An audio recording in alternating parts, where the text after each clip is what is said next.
Welcome back. I'm so excited for this show, interview, conversation that we have ahead of you here today. It's another in this series I'm doing with my good friend Raj Lula, centering on his book, his debut novel, The Caring House.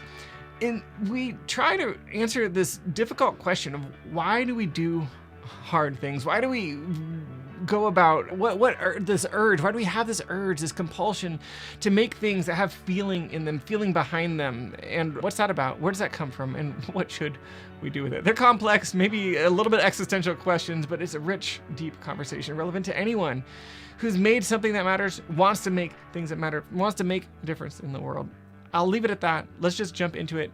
But before we do, if you're not on the email list, go to themeaningmovement.com, jump onto the email list anywhere there. I send out inspiration, motivation around getting your work out into the world every other week or so. Would love to have you on that list. We have about 8,000 people on that list at this moment and growing. So it's a great little community we're gathering there. This, of course, is the Meaning Movement podcast. It's a show about doing work worth doing and helping you get over the creative blocks that you might have, to have the motivation, the clarity that you need to get your work out into the world, whether that's a book, whether that's an art project, whether it's a business, whatever it might be. Today, once again, with my good friend Raj Lula. Stay with us. So you wrote a book. Why would you do something like that? Why would you endure the kind of pain and suffering that it requires to put something like this out into the world? Well, because I was starting a business and joining another business and had my third kid on the way in 3 years, and I just felt like I didn't have quite enough going on. So, Too much free time is the answer. yeah. Honestly, it was because there was an idea that just wouldn't leave me alone. I heard an episode of This American Life that talked about this counseling center for kids in Salt Lake City. It's a grief counseling center for kids called the Sharing Place, and just some of the things that the kids said, the methodology of the Sharing Place, of how they help kids understand. A lot of them, I think 60% of the kids there have lost a dad, and so helping them understand that level of grief and trauma to me seemed insurmountable. Like, just how do you even begin to approach that? And the care with which they do that and the skill with which they do that was amazing to me. But then also, uh, I kind of get the what ifs at that point of okay, wow, what becomes of the children who go through this place? And there was one particular kid on the episode who was trying to explain that his dad had died by suicide, and he said this phrase, my dad shot his brains. And I know that at the Sharing Place they teach kids to kind of understand that your brain is like a computer, and that if you damage it too much then it stops working. And so that was this kid's kind of ineloquent but innocent way of expressing what had happened to him. And you know, I just kind of played things forward in my mind of what if a little boy and a little girl had met in those circumstances, each having lost a father, and then could they grow up, fall in love, get married as people do, kind of, elementary school sweethearts, and but with their shared trauma and tragedy, could they survive married life? I mean, married life is hard enough as it is, and with the suspicion that you might lose the person that you're with in the same way that repeats the worst thing that's ever happened to you in your life. Could marriage survive that? And it was just so interesting to me that it just the thought wouldn't leave me alone. Even that phrase that my dad shot his brains it was just haunting, and not in a ghoulish way, but just sort of in a I wonder what happens kind of way. Hmm. Hmm. It's fascinating that would be that would be something that would hook you in such a way. And I'm curious just to peel back another layer of like, why, what do you make of that? Like, what do you make of the fact that you're drawn to this kind of pain and trauma, suffering. Like it just tells me, I assume that it speaks to something that you've known of these kinds of experiences and of nothing else, of grief and loss. Yeah, what do you make of all of that? When I first had the idea for the book, I didn't think that it was unusual. Like and I also didn't think that it was personal in the sense that I just thought it was really a really fascinating thought experiment that what two people from a really extreme background, let's play it out in our minds. Like if you were given this as an improv prompt. It would, of course, be a dramatic one, or most likely. But just how would it play out? Just let's play it through to the end. And in fact, the very first line of the book is the first thing you ever said to me is my dad shot his brains. And so for me, it was kind of just this question of what did Gabe, the main character, do that caused his wife Jenny to bring this up? Because I imagine this is not a thing you bring up over breakfast. This is not a thing that you bring up lightly. In fact, it's probably the one card you never play. So what did he do to cause that? Mm-hmm. Mm-hmm. And so at first I thought it was that, but having written the book, having lived with the book for about 7 years now, and gotten to unpack the why of it. What I realize now is, like I mentioned, we were having our third kid in 37 months, and which is really fast for anybody who's doing the math. And we're having our third kid in 37 months. I had just left the nonprofit world where I had 7 jobs in 10 years, and my wife and I had been married for about let's see, about 8 years at that point, and our marriage started with the world kind of crumbling around us. We got married in 2008. The Great Recession started in 2008. My wife's sister, unfortunately, passed also by suicide or accidental overdose. We're not quite sure all of the circumstances around her passing, but it was very tragic, very sudden, left a 3-year-old behind within 6 months of us getting married. And and I'd also just lost a job. And so the very beginning of our relationship was compounded by grief, and and it was interesting because I didn't know her sister well, and so I was kind of more a passenger to Lindsay, my wife's grief, and but I did know that walking through that with someone, you join what they call this club that nobody wants to join. You experience something in life that everybody ultimately will experience, losing a loved one in one manner or another. And obviously some are more tragic, more shocking than others, but all of them are difficult, and everybody joins this club eventually. And there are kind of rules to the club that most people don't know. Things like, that most people in your life will avoid talking about it because they don't want to make you think about something sad, and they don't Mm-hmm. realize that you are already thinking about that all the time, and that them bringing it up, it gives a moment of catharsis rather than you know oh man, I'd finally forgotten about that horrible thing that had happened, but you bringing it Yeah. up just drags me right back in. No, that's not what happens. People are hoping for anyone that cares in those times, and especially after outside that kind of month around a funeral, people just stop talking about it, and so then you're left very much kind of on your own to deal Mm-hmm. with it. I think there's also some other things where my wife and I, we both come from families that immigrated to the U.S., or at least parts of our families did, and I mean ultimately everybody did, but very recent.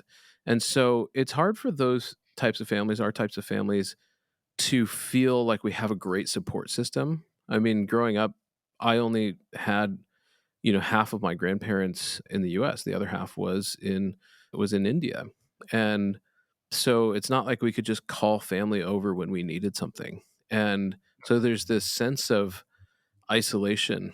And when you compound that with a situation like tragic loss, then I mean, it's easy to feel like you're on an ocean floating by yourself, hoping to see land again. Like you just It's hard to get your bearings. It's hard to know when things are going to be okay, if they're ever going to be okay again.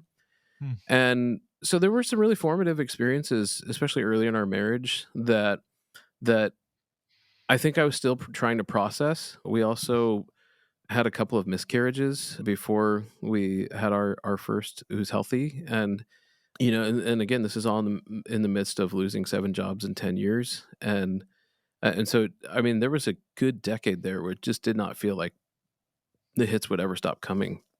Mm. Yeah.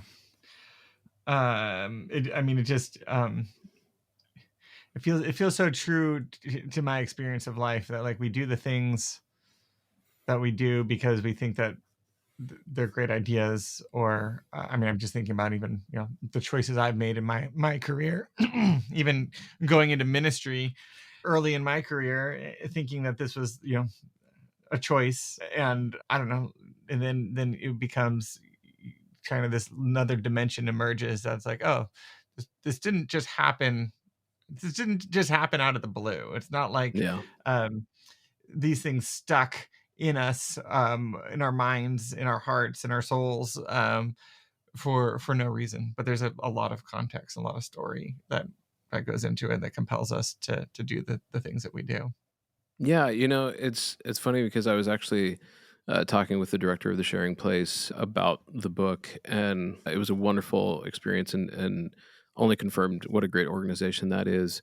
And he asked me kind of the same question that you did about. He asked specifically, said, "Do you have a grief story?" And kind of hearing what the book was Mhm. about, and that makes sense. And him asking if I had a grief story, and so I told him just about everything that I just told you in a little bit more detail. But one thing that I forgot was one of the major defining things of my late teens, kind of like you're talking about, the time that I chose to go into church work, was that a friend of mine from church had attempted suicide, and thankfully, it wasn't completed, and she's still in the world today. But um, that shaped a lot of what I was thinking about then, and even my faith of trying to make sense of, church is supposed to be this place of hope and peace, and you can have someone who is checking all the boxes, regular attendance and serving and all these things, and even seems joyful, who is just utterly dying inside. And Yeah. and so that really shaped a lot of my late teens, early 20s.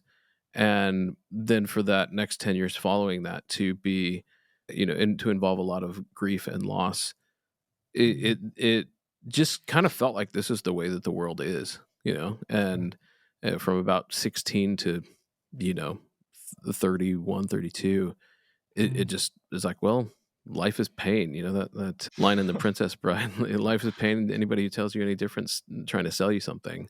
So true. And yeah, and I will say too, I've always been curious. I think probably especially since that time where I almost lost a friend in high school, I've always been really fascinated, and I don't think in an unhealthy way, but just with the fact that as humans, the thing that really separates us from other species is our sentience. At least some people would say that. Yeah, of course, there's very intelligent animals, and all those things, but this awareness that we have, this consciousness that we have, and the fact that that consciousness can get so sick that it would be a existential threat to that consciousness Mm. is fascinating. And it's something that I think every normal person worries about on some level. Of Mm. you hear about these stories, or you lose a loved one, and you think, like, what would it take for me to be in that spot? I don't Yeah. know. Maybe nobody else goes to that place. I know that I certainly have that question of, man, what goes wrong inside of us Mm. that that makes us no longer able to keep going. Yeah. And especially, living through what was a very hard season of life at that point, 7 jobs in 10 years, 3 kids in 3 years. And and just kind of having this question of like, how does anybody make it through this? That's what the book is ultimately about, is just this, and having this kind of extreme situation for these two people and how they met is just a canvas on which to ask the question, how is anybody okay? How do we do this at all? Is it possible? And I'll spoil some about the story just to say that like I knew that I wasn't writing a book that was going to be a bleak story that says, well, sometimes you don't. Good luck. I did not want it to be that. And Mm. so yeah, it's a book that deals with a heavy topic, but it's not a sad book. There are hopefully things that will make you cry. That I cried writing it. I can't remember who it was. I don't think it was Hemingway. It was one of the great writers who said that if you don't cry writing your book, nobody will cry reading it. And I bawled at one of the scenes, but it was in a really beautiful way. It was the harder, more kind of senseless tragedy, or seemingly senseless tragedy, was easier to write than the ones that are a little bit more meaningful in the book, which I think tells us something about life too. Is that when somebody lives really well and has a full life, then we get to experience their loss in a really bittersweet way. And while it is really painful and makes us cry, it also punctuates how much that person gave, and the joy we get to experience from that. Yeah, yeah. It's interesting. I hear you're talking about this question of like sentient beings and how that darkness, sickness can, all of everything. I won't rehash everything you just said, but it feels like such a heady way to engage in the topic, which is so different than the way the places that I go with it, which is like, and I think maybe that's just some of the differences between maybe how you and I process the world, because it's like, well, I just cry, that's just the solution. But yeah, it's interesting to me, but it also feels like I could see how that question, the intellectual question, then leads to the creation of the story, which then leads to, and you can tell me if this is not true in your experience, but then leads to maybe the feelings. And is that how you've how this book has been a part of your processing of some of these feelings? Yeah, I was just listening to Nimish Patel was on Mike Birbiglia's podcast, Working It Out, and he was talking about how there's this Hindu concept of equanimity, where you're essentially supposed to be kind of even keel in all situations, that, the world doesn't owe you anything. So when you get good things, it's not owed to you. And when you lose things, it was never yours to start with, essentially. And it's like the universe just is, and what happens happens. Essentially, I will say I'm not a scholar on Hindu teaching by any means, but having been raised by an Indian father and having that as a part of my cultural background, there's definitely this sense that emotions are, if not weakness, they're unreliable, and so being a, a highly sensitive person, a term I didn't even know until I read Susan Cain's book Quiet.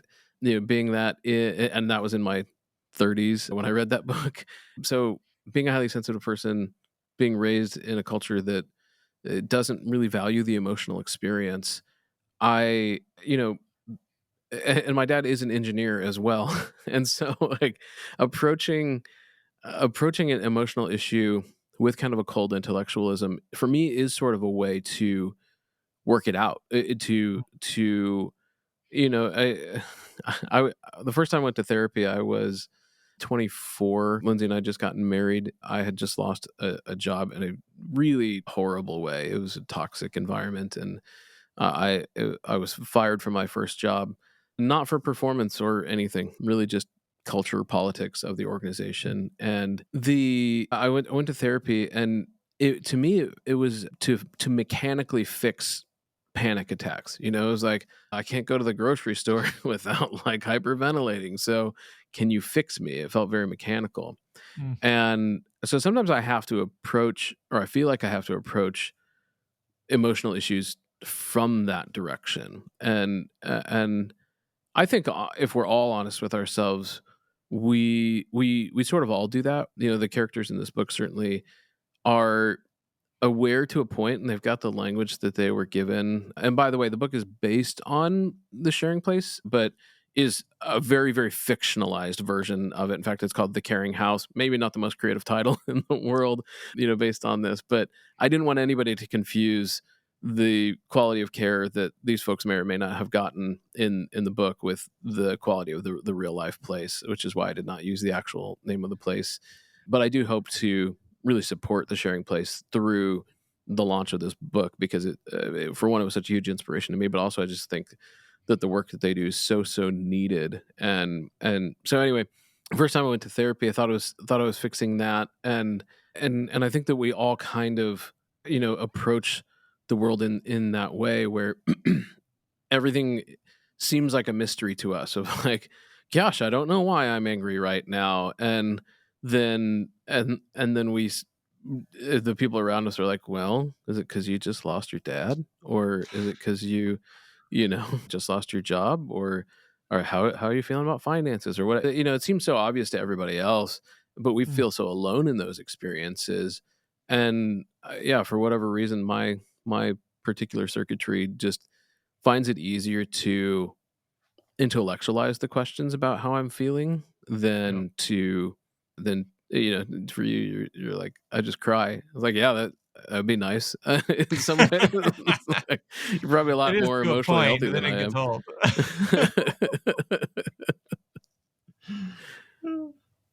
Yeah, that's, I love it. Yeah, I'm taken back to like that question that the director of the Sharing Place asked of, do you have a grief story? And when you just, you know, retold the asking of that question, like I just felt it in me of like, of course.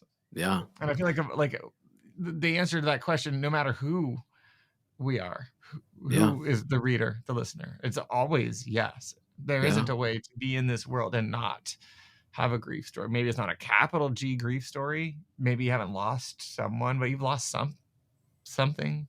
Um, Yeah, yeah, even a sense of the way the world is supposed to be.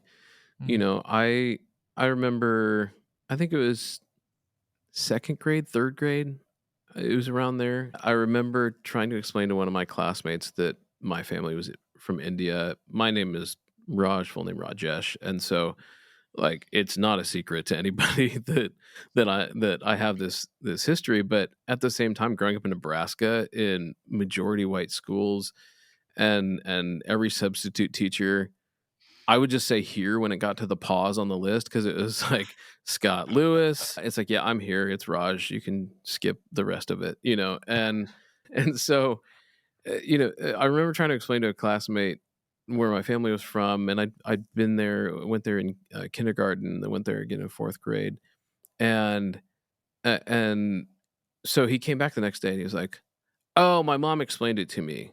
She said there's no way they're from India. They must be from the West Indies."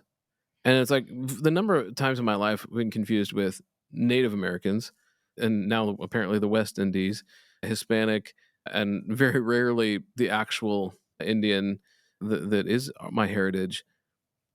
It's so alienating, and I'm not complaining about it.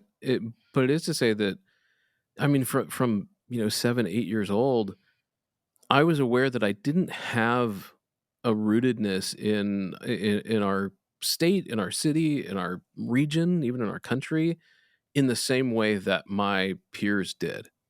yeah. And, you know, like, we didn't go over to grandma's for, you know, Thanksgiving dinner. In fact, my grandma didn't even celebrate Thanksgiving dinner because she was in a completely different country. And so all of those traditions, all of that history, all that warmth, all that support, all of those things, I couldn't have told you at that age exactly Mm, what I was missing, but I was aware that I didn't have it. yeah. I couldn't have enumerated that list of exactly what those things were, but Mm, it's an experience that persists. I mean, even today, there's times where, like, if we can't find a babysitter, it's just like, I mean, it's just date night, but what if it was an emergency? You yeah. know? What if who do we have? And Mm. of course, I think one of the hard things is that Rolodex is actually bigger than we typically think that it is. That I could call my business partner and his wife and ask if they would take our kids while we ran to the hospital or something like that. There are more people than I would think, but you do have those moments where you just go, man, this is just hard every day. And so I wanted to write something that made anybody who's ever felt that way, who's ever had a grief story, whether it's as quote unquote small as just not feeling like the world is the way that it's supposed to be, or as big as Mm. having experienced massive loss, the way that my wife and her family have. I want to just honor that and explore it. And I needed it too. I needed it for myself to sort of try to tackle this question: is can it be okay? Can it work out? Yeah. Yeah. I love it. I love it. It just brings me back to that question of how is anyone okay? Yeah. Which like the answer is they're not. Like at some level, everyone is not okay. And I mean, I feel like that's some of my, I don't know. I feel like my work with this, what we're doing with the meaning movement, is to invite that question, at least in the context of work, to say that like we're not okay. There's questions here. We all have big questions about what we're doing with our lives and where things are going and why we do the things we do and what we should do next and all of those things. And um yeah, so I guess I just want to call that out, that that question does have an answer in my opinion, which is we're not okay. Yeah. And And there can we be okay with that? Yeah, and there are people who definitely start with more, you know, cards in their hand than other people. You know, 100%. there's kids that my kids interact with who, their families live in much nicer houses than we do, and have great educations, great careers, all those things that kind of seemed automatic for them. And I'm not saying it was, Mm. because certainly those people had to work hard to even just maintain the level of lifestyle that they were raised Yes. into, and that is a lot of work on its own. But Yes. the path, I think, maybe seemed a little bit more clear, and even just that clarity is Yes. is a heck of an advantage to start with. Yes. And but I also know that even in those places, in those lives, that there are these moments, referencing Mike Birbiglia again, who he's got a joke that he he says something like, "I would never leave my family, but I get it." And of course, it's, like, so transgressive to say out Yes. loud, but, it is this universality of everybody in the audience going like, I mean, fought with a spouse on the way here or got Yeah. yelled at by my kid on the way out the Yes. door to go Yes. see this Yes. show. Yeah, and yeah, so to your point, definitely, it is a universal experience at some point or another. In fact, I think that one of the one of the most perfect scenarios I think to read this book is if you are on a business trip and you want to miss your family. Like Mhm. you maybe kind of left with, anybody seen my keys? And there's just that stress and whatever. And then you finally get to that kind of exhale moment at the airport, which is insane, right? Because the airport being one of the busiest, craziest places, but you finally sit down in those, Herman Miller chairs and you're like, at least no one is demanding anything of me right now. The pilot is going to Yes. take care of the flying. The flight attendants are going to take care of the drinks. All I have to do is literally move my body from this chair to another chair, and I will be in a different city. If you're that kind of person or you're having that kind of day, this is I think the perfect book to read Mm. in a hotel room over a weekend while you are away from your family and wanting to come back, just wanting to give them the hugest hug in the world. Mm. I think this is a perfect book for that. I also Yeah. think that it'd be a great book to read on a family vacation, and your kids are playing and you are sometimes tired of yelling at them to not try to drown each other in the pool or whatever, and you're off to the side needing some escapism. and Mm. you will cry by the pool. I'm not promising that you won't. I'm not even pretending that you won't. But sometimes that good cry by the pool is what you need. So then when you take the kids out to pizza Right. later, you really cherish it. Yeah. And Yeah. that's what I think this book is for, Mm. is to give us that reminder, just like, some of my favorite movies, like, if you like Arrival, About Mm. Time, basically anything with time travel. And the reason I say that is the book is not exactly linear. It's not a time travel book, but there are some flashbacks. And part of the reason I did that is because none of us actually experience reality in sequential order. Mm. Like we could be sitting right here right now. We've already done it. And thinking back to third grade, to high school, we've Yes. time traveled in our minds Yes. in the space of 30 minutes. And we do this all the time. You're driving to work and all of a sudden you remember, this thing that happened when you were 5. Or I even remember this morning just thinking about this interview this time with my first therapist, where I just got back from India, and I got some kind of cough while I was over there, like some kind of respiratory infection, and I missed my next appointment because I didn't want to get anybody sick, but I was still just this lingering cough, and I made my next appointment.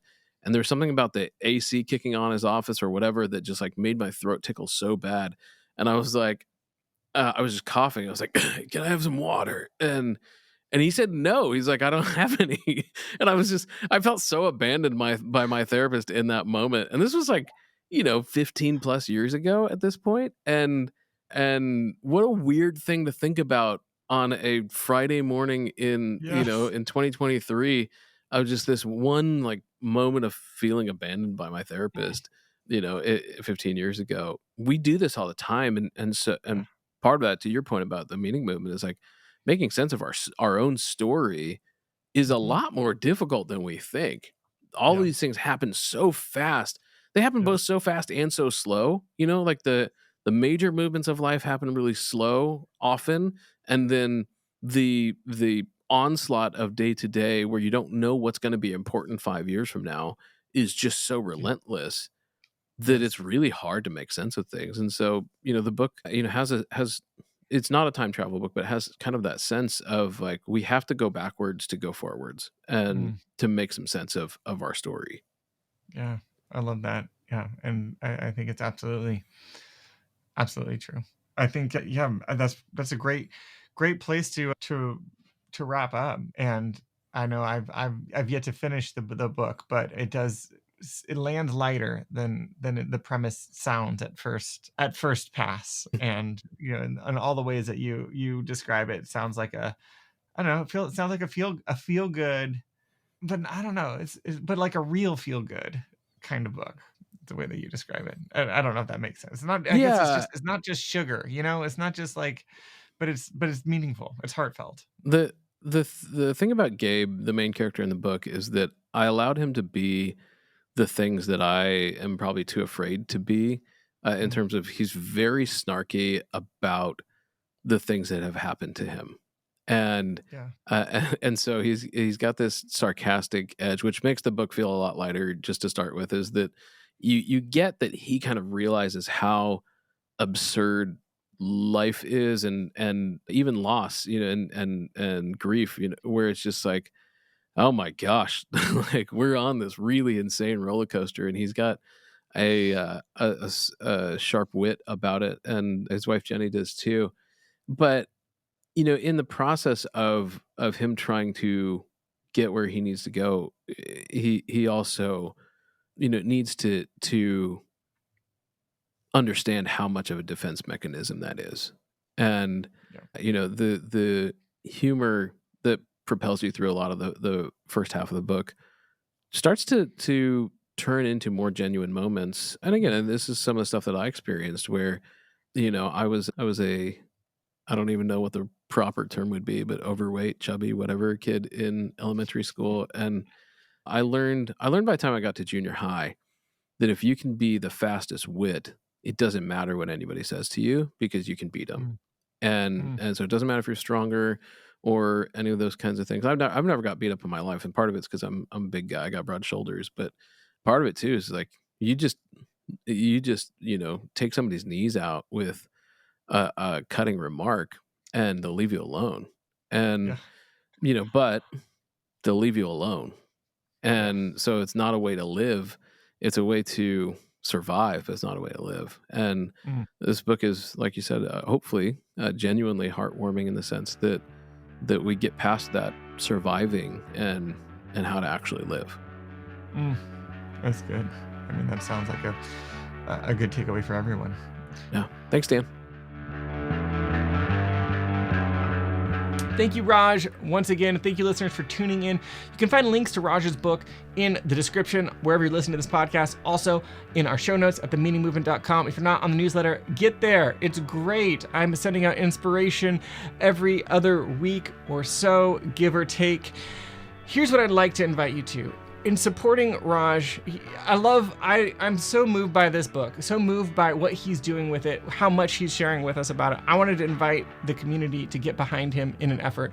If we could get 50 of his books pre-ordered, all the royalties of those pre-orders, again, go to the charity that inspired the book, then I would like to do a book club around the book. If we can reach that 50 mark, Raj said he'd also jump in and do some Q&A with us. All you have to do is order the book. You can find the pre-order link in the show notes and send your receipt to book@rajlula.com. That's how Raj tracks pre-orders. Mention the Meaning Movement there.